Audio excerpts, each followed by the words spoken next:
श्री स्वामी समर्थ. श्री स्वामी चरित्र सारामृत अध्याय 7.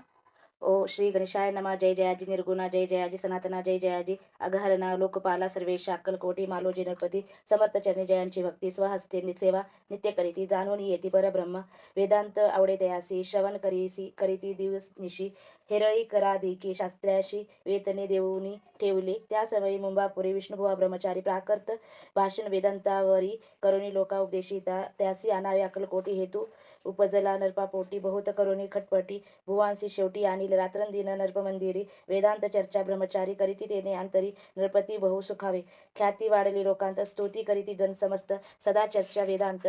राजग्रही होतसे. एके दिवशी सहज स्थिती ब्रह्मचारी दर्शना येती श्रेष्ठ जन सांगाती कित्येक होते त्यावेळी पहावया येतींचे लक्षण ब्रह्मचारी करीती भाषण काही वेदांत विषयी काढून प्रश्न करीती स्वामीचे ब्रह्मपद तदाकार काय केल्याने होय निर्धार ऐसे ऐकोनी सत्वर येथे राजा हसले मुखी काही न बोलती वारंवार हास्य करीती पाहुणी अशी विचित्रव्रती बुवा म्हणते काय म्हणी हा तो वेळा संन्यासी भुरळ पडली लोकांची लागले व्यक्त भक्तीचे याने ढोंग माजविले तेथून निघाले ब्रह्मचारी आले सत्वर बाहेरी लोका बोलती हास्योत्तरी तुम्ही व्यर्थ फसला हो पाहुणी तुमचे अज्ञान यांचे वाढले ढोंग पूर्ण वेदशास्त्राधिक ज्ञान यांते काही असेन ऐसे ब्रह्मचारी बोलोनी पातले आपुल्या संस्थाने विकल्प पातला म्हणे स्वामीसी तुच्छ मानिते नित्य नियम सारोन ब्रह्मचारी करीती शयन जवळी फारशी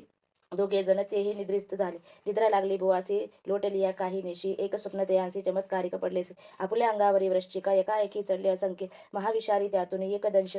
आपणा करीत असे ऐसे पाहुनी ब्रह्मचारी बडबडोनी उठले लवकरी बोबडी पडली वैखरी एक शब्द एक न बोलवे जवळी होते जे पारशी जागृती आली सत्यांसी त्यांनी धरोनी भुवासी सावध केले त्यावेळी मग स्वप्नेंचा वृत्तांत त्यासी सांगती समजत म्हणती यात काय अर्थ ऐसी स्वप्ने कैक पडते असो दुसऱ्याच दिवशी बुवा आले स्वामीपाशी पुसता मागील प्रश्नासी खदा खदा स्वामी हसले मग काय बोलती येतीश्वर ब्रह्मपद तदाकार होण्याविषयी अंतर तुझे जरी इच्छितसे तरी स्वप्ने देखोनी वृश्चिकासी काय म्हणून भ्यालासी जरी व्रथा भय मानतोसी मग ब्रह्मपद जानसी कैसे ब्रह्मपद तदाकार होणे हे नवे सोपे बोलणे यासी लागती कष्ट करणे फुकट हाता नयेचे बुवा प्रति पटली कोण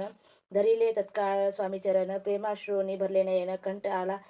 सदधीत तया समयापासोनी भक्ती जरली स्वामीचरणी अहंकार गेला गळोनी ब्रह्मपदा योग्य झाले. इति श्री स्वामी चरित्र सारामृत नाना प्राकृत कथाचं मत सदा परिसोत भाविक भक्त. सप्तमो अध्याय गोड हा श्री राजाधिराज योगीराज श्री स्वामी समर्थार्पण.